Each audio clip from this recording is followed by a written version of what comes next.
യുവവാണി.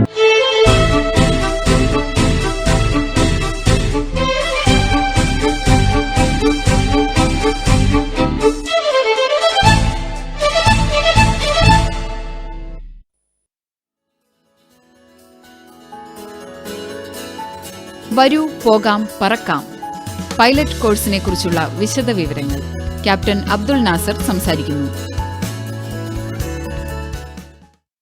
പ്രിയ സുഹൃത്തുക്കളെ, യുവവാണിയിലേക്ക് സ്വാഗതം. നമുക്കെല്ലാവർക്കും പറക്കാൻ ഇഷ്ടമായിരിക്കും അല്ലേ? ചെറുപ്പത്തിലൊക്കെ ഒരു വിമാനം പോകുന്നൊരു ശബ്ദം കേൾക്കുമ്പോൾ തന്നെ നമ്മൾ എന്ത് പണി ചെയ്തുകൊണ്ടിരുന്നാലും അവിടെ നിന്ന് ഇറങ്ങി ഓടി പുറത്ത് മുറ്റത്തൊക്കെ വന്നിട്ട് ആ കണ്ണിൽ നിന്ന് മറയുന്നത് വരെ ആ വിമാനം ഇങ്ങനെ നോക്കിയിരുന്ന ഒരു ഓർമ്മ എല്ലാവർക്കും ഉണ്ടാവും.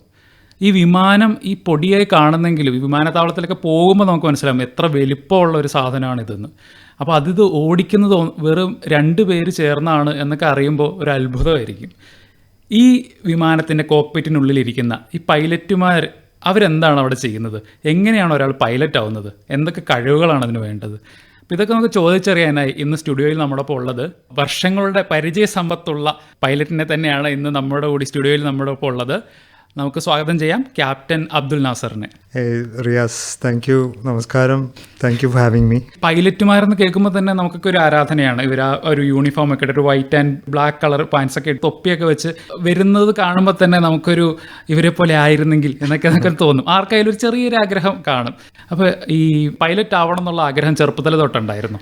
ചെറുപ്പത്തിലെ തൊട്ടുണ്ടായിരുന്നു റിയാസ്. ഇൻഫാക്റ്റ് ഞങ്ങൾ പഠിച്ചതൊക്കെ പുറത്താണ്, UAE പഠിച്ചത്. അപ്പോൾ ഈ ആനുവലി ഒരു വെക്കേഷൻ പീരീഡിലാണല്ലോ നമ്മൾ നാട്ടിലേക്ക് വരുന്നത്. So we were very, me and my brother, both of us crazy about flying. അപ്പോൾ നമ്മളിങ്ങനെ എയർപോർട്ടിലേക്ക് പോകുമ്പോൾ തന്നെ ആദ്യം പേരൻസൊക്കെ ഉള്ളിലേക്ക് അവർ ചെക്കിനൊക്കെ ചെയ്യുമ്പോൾ ഞാനും എൻ്റെ ബ്രദറും പുറത്ത് ഈ എയർപ്ലെയിൻസൊക്കെ നിൽക്കുന്ന ഭാഗമുണ്ടല്ലോ, അവിടെ നിന്നിട്ട് ഞങ്ങളിങ്ങനെ എയർക്രാഫ്റ്റിനെ ഐഡൻറ്റിഫൈ ചെയ്യും. So from a very small age we were very interested in aviation.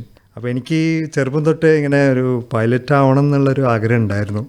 പിന്നെ all the things worked out well in my favour. അപ്പോൾ നാട്ടിലേക്കുള്ള യാത്രകൾക്കിടയിലാണ് ഓക്കെ എനിക്കും ഇതുപോലെ ഒരാളാവണം, പറപ്പിക്കണം എന്നൊക്കെ തോന്നി തുടങ്ങിയത്? അതെ. പിന്നെ നമുക്ക് പണ്ടൊക്കെ എന്ന് പറഞ്ഞാൽ I am talking about 1980s, before 9/11. എയർക്രാഫ്റ്റിൻ്റെ ഉള്ളിലേക്ക് കടക്കുമ്പോൾ തന്നെ you can talk to the air hostess and ask them, can I visit the cockpit? It was ഒരു ചടങ്ങായിരുന്നു. They wanted, they like to take small children to the cockpit to visit the cockpit. അപ്പോൾ അങ്ങനെ എല്ലാ ഫ്ലൈറ്റിലും ഞാനത് ഒരു compulsory ritual ആക്കിയായിരുന്നു.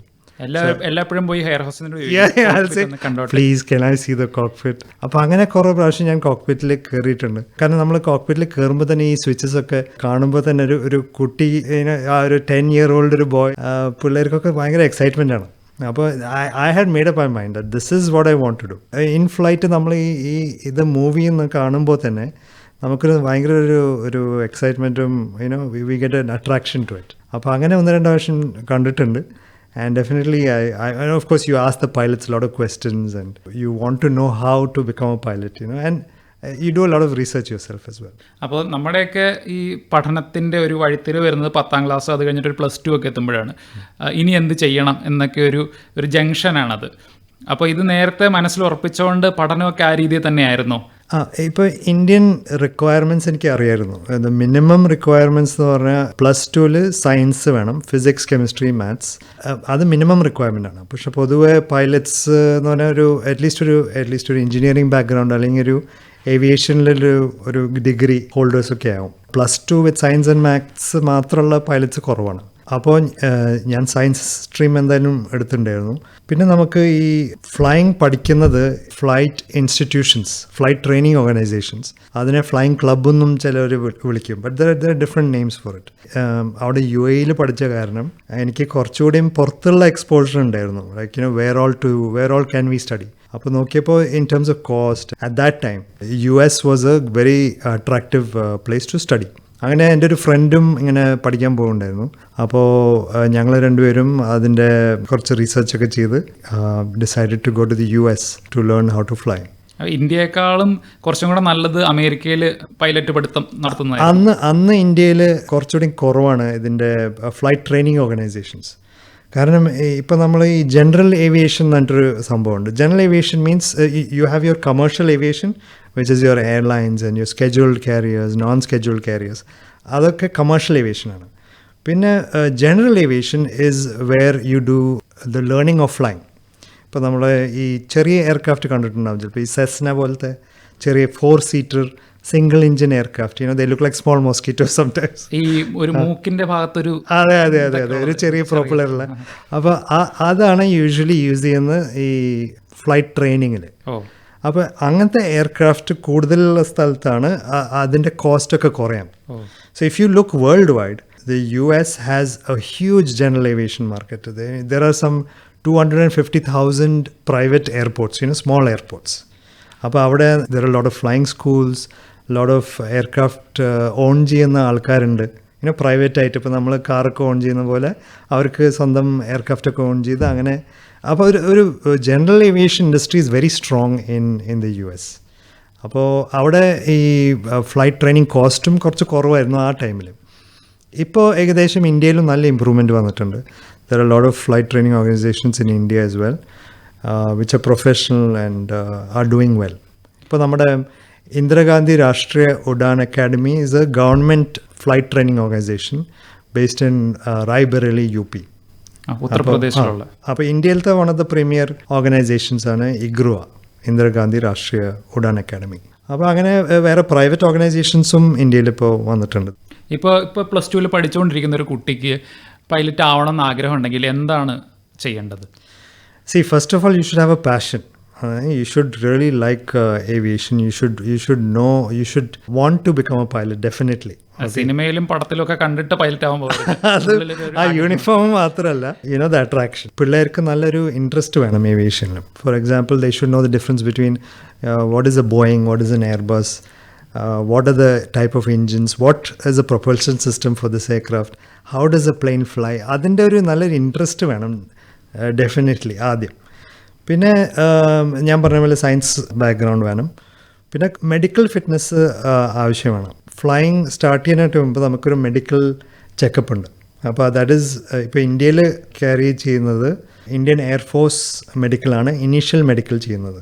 പിന്നെ renewal medicals നമുക്ക് പ്രൈവറ്റായിട്ട് വേറെ aviation medical examiners ഉണ്ട്. പക്ഷേ ഈ initial medical is a little bit strict. അപ്പോൾ അവർ ഇപ്പോൾ ഹൈറ്റ്, വെയ്റ്റ്, പിന്നെ ബാക്കി ഹാർട്ട്, ECG, EEG എല്ലാതും ശരിക്കും ഒന്ന് ചെക്ക് ചെയ്തിട്ടാണ് നമുക്ക് ഏവിയേഷൻ മെഡിക്കൽ തരുള്ളൂ. ഒരു കുഴപ്പം പാടില്ല, എല്ലാം നല്ല പൂർണ്ണ ആരോഗ്യവാൻ അല്ലെങ്കിൽ പെർഫെക്റ്റ് എന്ന് പറഞ്ഞാൽ ഇപ്പോൾ ഗ്ലാസസ് വെക്കാം. You can be correctable to 2020. അപ്പോൾ there is some limits of I don't know the exact limits, but there are some limits for everything. അപ്പോൾ മെഡിക്കൽ ഒരു ഇമ്പോർട്ടൻ്റ് കാര്യമാണ്. So that means you have to take care of your health. You have to be a non-smoker, non-drinker, and pretty physically fit. കാരണം ഈ medical നമുക്ക് എല്ലാ കൊല്ലവും ചെയ്യേണ്ട ഒരു കാര്യമാണ്. You have to carry that, and if you lose your medical, then you cannot become a pilot. You cannot continue flying until you get the medical back. അപ്പോൾ അത് കറക്റ്റായ അതാണ് ആദ്യത്തെ കടമ്പ. അതൊന്ന് കടന്നു കിട്ടണമെങ്കിൽ മാത്രമാണ് പിന്നെ നമുക്ക് ബാക്കി പഠിക്കാൻ പോകാൻ പറ്റുള്ളൂ. അതെ, അതാണ് ഇറ്റ് മേക്ക് സെൻസ്. കാരണം നമുക്കിപ്പോൾ മെഡിക്കൽ തന്നെ ക്ലിയർ ആയില്ലെങ്കിൽ പിന്നെ ഫ്ലൈയിങ് ചെയ്തിട്ട് കാര്യമില്ല. You cannot carry. But 90% of people do pass the medical. അത്ര ഒരു it is not to become an air force പൈലറ്റിൻ്റെ മെഡിക്കൽ അല്ല അത്. It's a different for civil pilot and an air force pilot. പട്ടാളത്തിൻ്റെ അത്ര സ്ട്രിക്റ്റ് അല്ല. അത്ര സ്ട്രിക്റ്റ് അല്ല. But still it is strict. It is not a cakewalk. പിന്നെ നമുക്ക് ഇതിൻ്റെ ഗ്രൗണ്ട് സബ്ജക്ട്സ് ഉണ്ട്. Navigation, metrology, then radio AIDS, then aerodynamics. ഇതിൻ്റെ കുറച്ച് ഗ്രൗണ്ട് സബ്ജക്ട്സ് ഉണ്ട്. അപ്പോൾ ആ ഗ്രൗണ്ട് സബ്ജക്ട്സിൻ്റെ എക്സാം ഇന്ത്യയിൽ അത് പാസ്സാവണം. You have to clear those exams. അതിൽ കുറച്ച് ഫിസിക്സും കുറച്ച് മാത്തമാറ്റിക്സും ഒക്കെ മാത്തമാറ്റിക്സും ഒക്കെ ഇൻവോൾവ് ആണ്. അതാണ് ഈ ഫിസിക്സ് ആൻഡ് മാത്തമാറ്റിക്സിൻ്റെ background requirement. But if you have an interest in aviation, then this is it is, you will like it. പൊതുവെ people who like flying, they usually clear this pretty easily. നമ്മൾ ഒരു +2 entrance എക്സാമിന് പഠിക്കുന്ന പോലെ കഷ്ടപ്പെട്ടോ ഇല്ല അത്ര വലിയ ഇതൊന്നുമല്ല. എന്നാലും it is pretty rigorous. പക്ഷെ പാസ്സാവുന്നുള്ളൂ എല്ലാവരും. most people they get through the first time itself. അപ്പോൾ ഈ വിമാനത്തിൻ്റെയൊക്കെ പ്രവർത്തന തത്വമായിട്ട് ബന്ധപ്പെട്ട തരത്തിലുള്ള ചോദ്യങ്ങളായിരിക്കും ഈ പരീക്ഷയ്ക്ക് ചോദിക്കാറ്. അതെ. ഈ ഗ്രൗണ്ട് സബ്ജക്ട്സ് പാസ്സാവേണ്ടത്. പിന്നെ അത് കഴിഞ്ഞാലാണ് നമ്മൾ ഫ്ലൈറ്റ് ട്രെയിനിങ്ങിലേക്ക് കടക്കുന്നത്. അപ്പോൾ depending on the flight institution, ഇപ്പോൾ നമ്മൾ ഒരു ഫ്ലൈയിങ് സ്കൂൾ ഇന്ത്യയിൽ ഏതെങ്കിലും ഒരു പ്രൈവറ്റ് അല്ലെങ്കിൽ ഗവൺമെൻറ് ഫ്ലൈയിങ് സ്കൂളിൽ ജോയിൻ ചെയ്ത് കഴിഞ്ഞാൽ അവർ ആദ്യം ചെക്ക് ചെയ്യുക നിങ്ങളുടെ മെഡിക്കൽ ഉണ്ടോ, നിങ്ങൾ ഈ എക്സാംസ് പാസ്സായിട്ടുണ്ടോ. അത് കഴിഞ്ഞിട്ട് then your flight training will start. ഈ മെഡിക്കൽ പരീക്ഷ നടത്തുന്നത് ഇന്ത്യൻ എയർഫോഴ്സ് ആണെന്ന് പറഞ്ഞു. ഈ മറ്റേ എഴുത്ത് പരീക്ഷ ഉണ്ടല്ലോ, മറ്റേ ഗ്രൗണ്ട് സബ്ജക്ട്സ് എന്ന് പറഞ്ഞത്, അതാരാ നടത്തുന്നത്? ഏതെങ്കിലും ഏജൻസി ആണോ അതോ ഗവൺമെന്റ് ആണോ? നമ്മുടെ Indian body for regulating civil aviation is called the DGCA, director general of civil aviation. അപ്പോൾ അവർക്ക് ആണ് ഈ licensing authority for pilots and aircraft mechanics. അപ്പോൾ അവരാണ് ഈ എക്സാം കണ്ടക്ട് ചെയ്യുന്നത്. There are exam centres all over India. പക്ഷേ ഡൽഹിയാണ് അവരുടെ ഹെഡ് ക്വാർട്ടേഴ്സ്. അപ്പോൾ ഇത് എല്ലാ കൊല്ലം വിളിക്കുന്നുണ്ടാവും അല്ലേ ഈ പരീക്ഷയ്ക്ക്?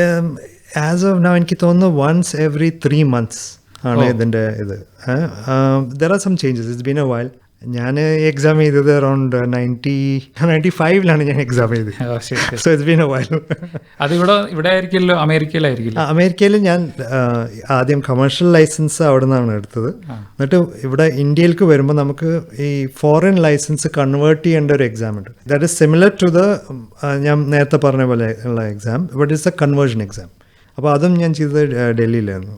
അപ്പോൾ ഈ നമ്മൾ സാധാരണ കാറും ബസ്സൊക്കെ ഓടിക്കുമ്പോൾ കിട്ടുന്ന ലൈസൻസ് പോലെ വിമാനം ഓടിക്കാൻ ഒരു ലൈസൻസ് വേണം. അതിനാണ് ഈ പരീക്ഷ പാസ്സാകുന്നതും വിമാനം പറത്തുന്നതെന്നൊക്കെ പറഞ്ഞു. അപ്പോൾ എന്താണ് ഈ ലൈസൻസ്? കുറേ തരത്തിലുള്ള ലൈസൻസ് ഒക്കെ ഉണ്ടല്ലോ. The first license you will get is called the private pilot license. അതൊരു 40 മണിക്കൂർ ഫ്ലൈങ് കഴിയുമ്പോൾ ഒരു ടെസ്റ്റും ഇതൊക്കെ ചെയ്ത് കഴിഞ്ഞാൽ ഒരു പ്രൈവറ്റ് പൈലറ്റ് ലൈസൻസ്. പക്ഷേ ഈ ലൈസൻസ് വെച്ച് നമുക്ക് കമേഴ്ഷ്യലി ഫ്ലൈ ചെയ്യാൻ പറ്റില്ല.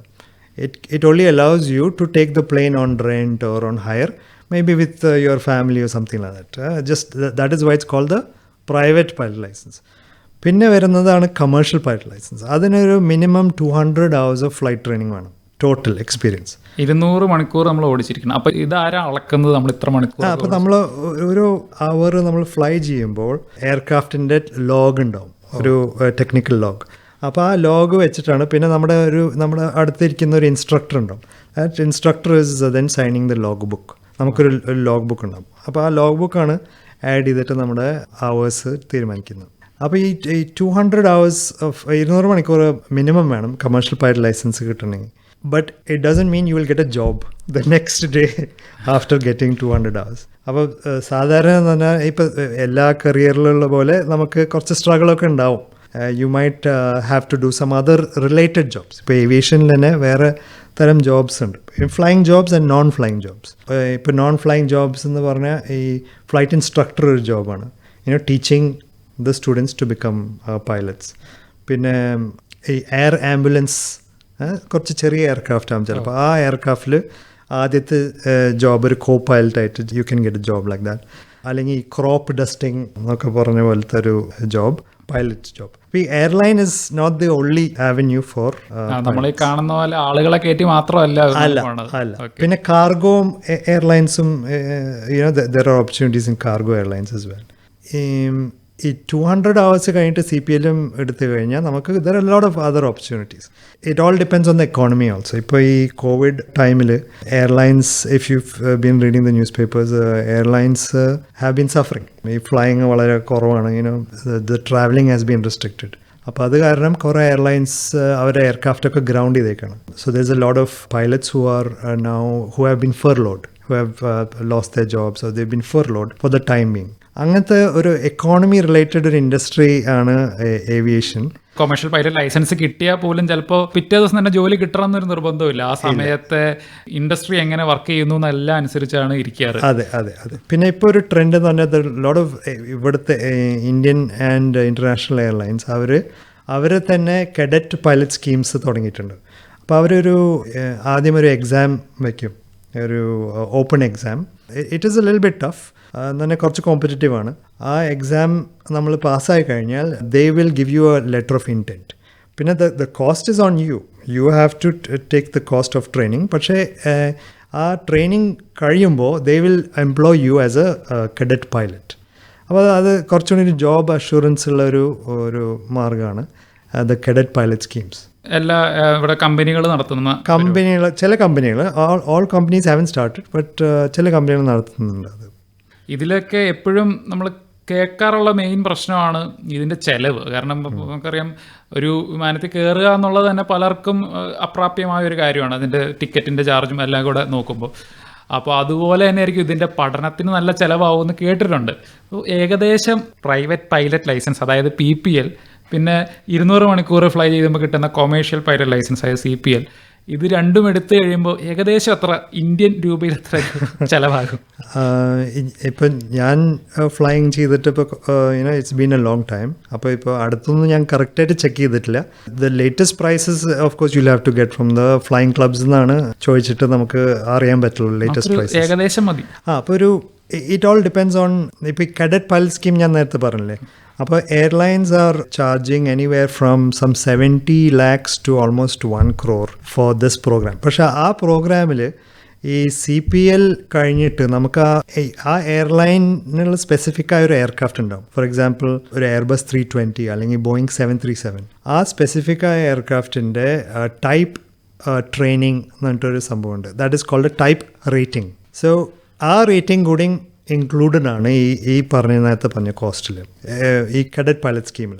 അതിൻ്റെ ഗുണം എന്ന് പറഞ്ഞാൽ once you are CPL holder and you have the type rating, it becomes easy for the airline to employ you immediately. They can start your training quicker. അപ്പോൾ I would say anywhere from about 70 lakhs, 50 to 70 lakhs for sure ആണ് ഇപ്പോഴത്തെ going cost. അപ്പോൾ ഒരു 50 മുതൽ 70 ലക്ഷം വരെ ആകും ഒരു pilot ആവണമെങ്കിൽ. അപ്പോൾ ഇതൊരു സാധാരണക്കാരന് എത്തിപ്പിടിക്കാൻ പറ്റാത്തൊരു രീതിയിലാണല്ലോ. അപ്പോൾ ഇതിന് വേറെ വിദ്യാഭ്യാസ ലോൺ പോലത്തെ കാര്യങ്ങളൊക്കെ കിട്ടുമായിരുന്നു. ഇപ്പോൾ ഈ കാഡറ്റ് പൈലറ്റ് സ്കീം ഞാൻ നേരത്തെ പറഞ്ഞില്ലേ, അതിന് അവർ ലോൺ കൊടുക്കുന്നുണ്ട്. കാരണം നിങ്ങൾക്ക് ഓൾറെഡി ഒരു ലെറ്റർ ഓഫ് ഇൻറ്റൻറ്റ് കിട്ടുന്നുണ്ട് ആ കമ്പനിയിൽ നിന്ന്. അപ്പോൾ ആ ലെറ്റർ ഓഫ് ഇൻറ്റൻറ്റ് വെച്ചിട്ട് നിങ്ങൾക്ക് എഡ്യൂക്കേഷൻ ലോണൊക്കെ അപ്ലൈ ചെയ്യാം. പക്ഷേ ബാക്കിയുള്ള ട്രെയിനിങ്ങിന് it becomes difficult. So yes, it is a costly affair. Civil aviation is expensive. പിന്നെ ഈ ഫ്യൂളിൻ്റെ എക്സ്പെൻസും ബാക്കിയുള്ള എയർക്രാഫ്റ്റിൻ്റെ എക്സ്പെൻസും അറിയാമല്ലോ. So it keeps on rising every time. You are right, it is not for everybody. Even though I really like aviation, maybe we might not be able to afford it. Not everybody might be able to afford it. ഇപ്പോൾ passion മാത്രം പോലെ പൈസ വേണം അല്ല.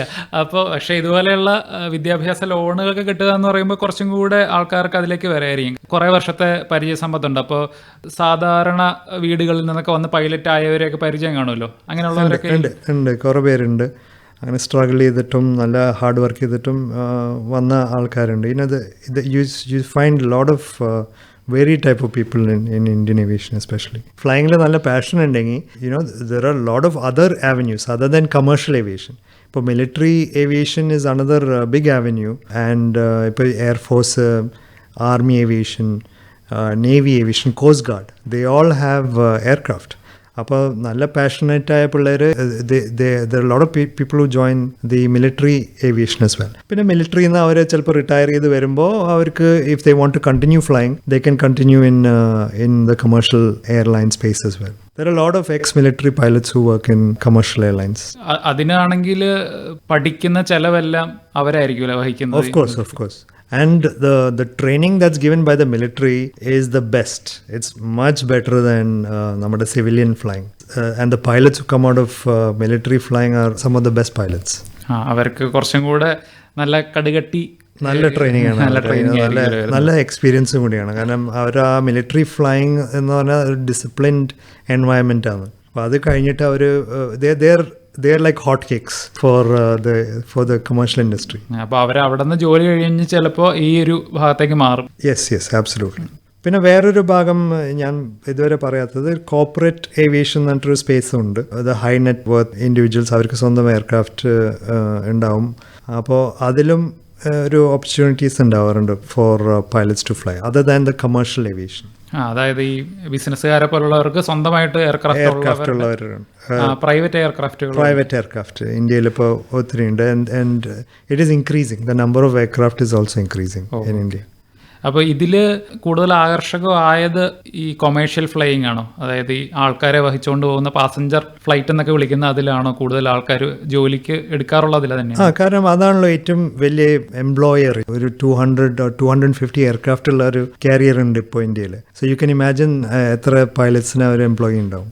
ഈ commercial pilot ആയി കഴിഞ്ഞാൽ ഒരു എയർലൈനിലേക്കാണ് നമ്മുടെ best opportunity to get a pilots job.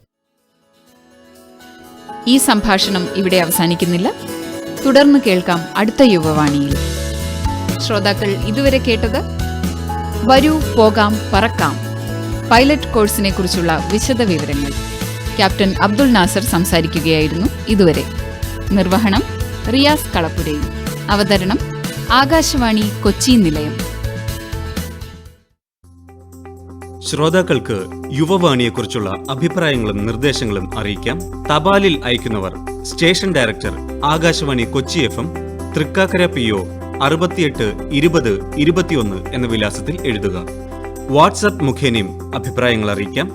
WhatsApp number 9447562212.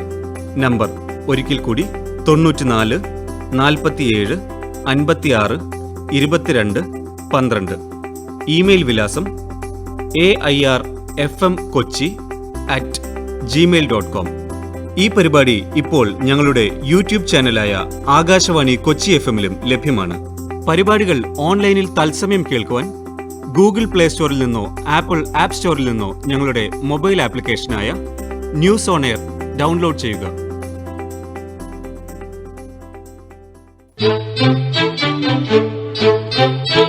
Yuvavani സമാപിക്കുന്നു.